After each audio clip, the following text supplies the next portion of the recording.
Hello everyone, welcome back to our channel which is Man, Sara and Dad. Man and Sara ਪਿੱਛੇ ਬੈਠੇ ਹੋਏ ਨੇ, ਸਾਰਾ ਨਜ਼ਰ ਆ ਰਹੀ ਹੈ, ਮਾਂ ਪਿੱਛੇ ਆ ਰਹੀ ਹੈ। ਤੇ ਕੱਲ ਹੀ ਅਸੀਂ 3 ਦਿਨ ਦੀ ਕੈਂਪਿੰਗ ਤੋਂ ਵਾਪਸ ਆਏ ਹਾਂ ਤੇ ਮੈਂ ਬਹੁਤ ਟਾਇਰਡ ਸੀ ਤੇ ਰਾਤੀ ਸਮਾਨ ਥੋੜਾ ਬਹੁਤਾ ਸਮੇਟਤਾ ਸੀ ਜਿਹੜਾ ਲਿਆਇਆ ਸੀ ਵਾਪਸ। ਕਿਚਨ 'ਚ ਸਾਰਾ ਸਮਾਨ ਪਿਆ ਸੀ। ਮੈਂ ਰਾਤੀ 8 ਵਜੇ ਹੀ ਮੈਂ ਵੈਸੇ ਰੈਸਟ ਕਰਨ ਗਿਆ ਤੇ ਸੌ ਗਿਆ।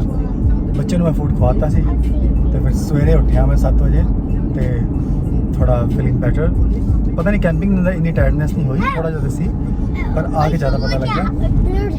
ਤੇ ਅੱਜ ਅਸੀਂ ਮੈਂ ਹੇਅਰ ਕੱਟ ਆਪਣਾ ਕਰਾਉਣ ਜਾਣਾ ਹੈ। ਵਾਲ ਕਾਫੀ ਵੱਡੇ ਹੋ ਗਏ ਨੇ ਤੇ ਮੈਂ ਕਿਹਾ ਹੇਅਰ ਕੱਟ ਕਰਾ ਕੇ ਆਵਾਂ। ਫਿਰ ਭੁੱਖ ਵੀ ਲੱਗੀ ਸੀ, ਨਾ ਹਿੰਮਤ ਸੀ ਤੇ ਨਾ ਦਿਲ ਸੀ ਕਿ ਕੁਝ ਕਰਦੇ ਕੁੱਕ ਕਰਨ ਦਾ।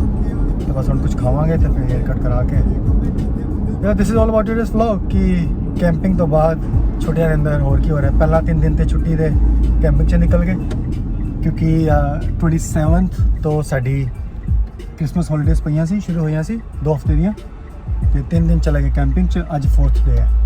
ਸੋ today's vlog is what we do on the 4th day of my Christmas holidays. So will catch you guys soon. ਤੇ हेयर कट वास्ते गया तो उधर काफ़ी भीड़ लगी हुई थी। फिर मैं कहा सारा पुत्र नहीं, सारा बच्चा नहीं करना प्लीज़, ये पुत्र बार बार नहीं करीदा। तो फिर मैं क्या भुख लगी सी, असी इधर छोले भटूरे खाना है तो मान कहना मान नू अमृतसरी कुलचा खाना है ए वाला। मैं कराने छोले भटूरे तो मान ने फिंगर पॉइंटी फिंगर रखे कहते मैं ए चाहिए अमृतसरी कुलचा। तो अज मान पहली बारी अमृतसरी कुलचा खाया। ਇਹ ਹੈਗੀ ਸਾਰਾ ਸਾਡੇ ਡਾਈਨਿੰਗ ਟੇਬਲ ਤੇ ਜਿਹੜਾ ਟੇਬਲ ਹੈਗਾ ਆਰਾਮ ਨਾਲ ਲੇਟੀ ਹੋਈ ਉੱਥੇ। ਪੁੱਤਰੇ ਵੀ ਨਹੀਂ ਕਰਦੇ, ਚੇਅਰ ਤੇ ਬੈਠੇ ਦਾ। ਸਾਡੇ ਚ ਕਿਸੇ ਨੇ ਵੀ ਸ਼ਾਵਰ ਨਹੀਂ ਲਿਆ। ਹੁਣ ਘਰ ਜਾ ਕੇ ਮੈਂ ਹੇਅਰ ਕੱਟ ਕਰਾਵਾਂਗਾ ਫਿਰ ਸ਼ਾਵਰ ਲਵਾਂਗੇ।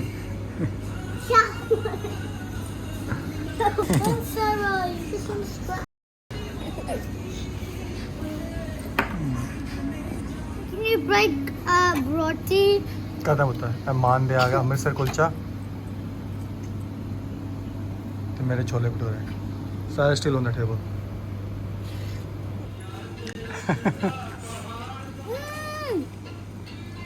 ਯਮੀ ਨੇ ਛੋਲੇ। I like this. See, I like this. It's so yum. And a bit Mitchy. ਸਬਜ਼ੀ ਤੇ ਮਾੜੀ ਜਿਹੀ ਮਿਰਚੀ ਹੁੰਦੀ ਹੈਗੀ। ਮਿਰਚੀ ਖਾ ਕੇ ਬ੍ਰੇਕ ਬਣਦੇ ਤੁਸੀਂ। It's a bit Mitchy. A bit. ਮਾਨ ਦੇ ਲੱਗਦਾ ਬਸ ਹੋ ਗਿਆ ਨੇ ਹੋਰ ਨਹੀਂ ਖਾਣਾ।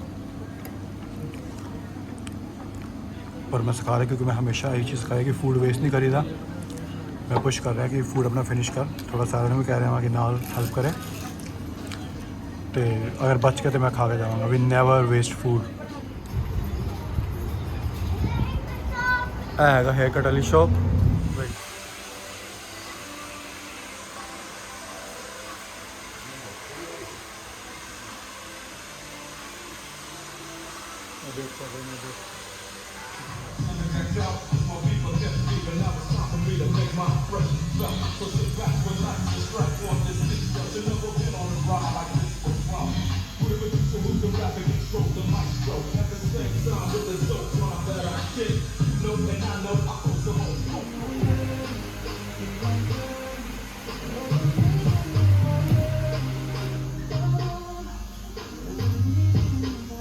ਬਾਬਰ ਸ਼ੋਪ ਦੇ ਡਰਾਮੇ ਇਹਨਾਂ ਬਾਜ ਨਹੀਂ ਆਣਾ।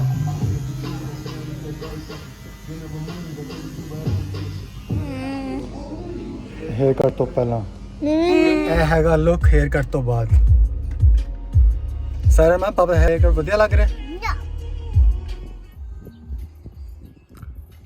ਜਸਟ 2 ਮਿੰਟ ਸਮਾਨ ਉੱਤੇ ਰੱਖਣ ਗਿਆ ਮੈਂ। ਸਮਾਨ ਰੱਖ ਕੇ ਵਾਪਸ ਆਇਆ। ਵਿਚਾਰੀ ਸੋ ਗਈ। ਸਾਰਿਆਂ ਨੂੰ ਲੈ ਆਇਆ ਮੈਂ ਉੱਤੇ ਤੇ ਘਰ ਵਿੱਚ ਹੀ ਸੋ ਗਈ ਸੀ। And this is the end of today's vlog. 4th holiday ਮੇਰਾ ਕ੍ਰਿਸਮਸ ਨਿਊ ਈਅਰ ਦਾ 4th ਹੌਲੀਡੇ। ਐਂਡ ਇਸ ਹੌਲੀਡੇ ਦੇ ਅੰਦਰ ਹੇਅਰ ਕੱਟ ਟਾਇਰਡ ਸੀ ਕੈਂਪਿੰਗ ਤੋਂ ਬਾਅਦ। ਬੱਚਿਆਂ ਨਾਲ ਛੋਲੇ ਭਟੂਰੇ ਤੇ ਅੰਮ੍ਰਿਤਸਰੀ ਕੁਲਚਾ ਮਾਨ ਦੀ ਚੋਇਸ ਪਹਿਲੀ ਵਾਰੀ ਮਾਨ ਨੇ ਕਿਹਾ वो खा के ते this is the end of today's vlog. I hope you guys like the video. Please don't forget to share, subscribe and comment. I'll see you guys soon in my next video. See ya.